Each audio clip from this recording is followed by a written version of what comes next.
میں چیلنج کرتا ہوں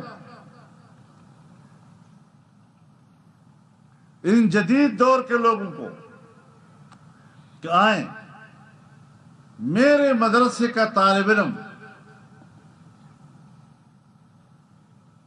کالج یونیورسٹی کے نصاب کا امتحان دیتا ہے، اس کی شرح بھی نکالی جائے کہ ہمارا کتنا فیصد نوجوان عصری علوم حاصل کر رہا ہے، اور تم بھی لاؤ اپنا حساب کہ تمہارے بچے کتنی تعداد کے ساتھ دینی علوم حاصل کر رہے ہیں۔ ہماری شرح بہت زیادہ ہے، اور یہ عقل کا بھی تقاضا ہے کہ اگر میں اپنے بیٹے کے لیے انگریزی پڑھانا، سائنس پڑھانا، معاشرتی علوم پڑھانا، جغرافیائی پڑھانا مفید سمجھتا ہوں تو امت کے بچوں کے لیے کیوں مفید نہیں سمجھوں گا؟ کیا دارالعلوم دیوبند نے ان عصری علوم کا انکار کیا، یا علی گڑھ نے دینی علوم کا انکار کیا؟ تاریخ میں تو پڑھیے نا، مدرسہ کیوں وجود میں آیا، اور جو مدرسہ بر صغیر میں ہے یہ خود 1857 سے پہلے بر صغیر میں کیوں نہ تھا، اور جو مدرسہ بر صغیر میں ہے یہ مدرسہ بر صغیر سے باہر کیوں نہیں ہے؟ اس پر بھی سوچنا چاہیے۔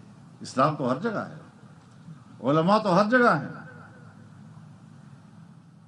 میں آج بھی کہنا چاہتا ہوں کہ میری بیوروکریسی، میری اسٹیبلشمنٹ جتنی بھی خوشنما، خوبصورت اور معصوم الفاظ میں میرے ساتھ ہمدردی کے الفاظ استعمال کریں، ہمدردی کے جملے میرے سامنے رکھیں، ہم تو مدارس کو مین سٹریم میں لانا چاہتے ہیں، ہم تو دینی مدارس کے فضلاء کو مختلف شعبوں میں کھپانا چاہتے ہیں، ہم تو دینی مدارس کے فضلاء کو باروزگار بنانا چاہتے ہیں۔ یہ گڑ میں وہ زہر ہے جو دے کر آپ در حقیقت ہمارا قتل عام کا انتظام کر رہے ہیں۔ ہمیں یہاں پر کوئی اعتماد نہیں ہے۔ یہ پشاور شہر ہے جس میں ہم بیٹھے، یہاں پر اسلامیہ کالج ہے۔ جب اس کا قیام ہوا تھا تو اس کا نام دارالعلوم الاسلامیہ تھا، لیکن سرکار نے اس کا کیا حال کر دیا۔ یہ سرکاری مدرسہ تھا، پھر اسلامیہ کالج بن گیا۔ آج دوسرے کالج اور اس کالج میں کوئی فرق ہے؟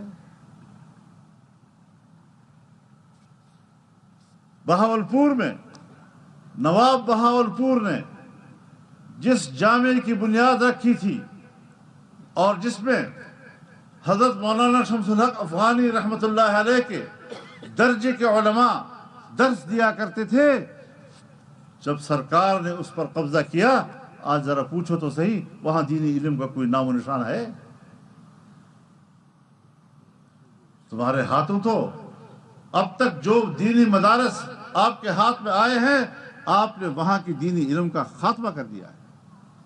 مزید ہم اپنے مدرسے آپ کے حوالے کر دیں؟ ہم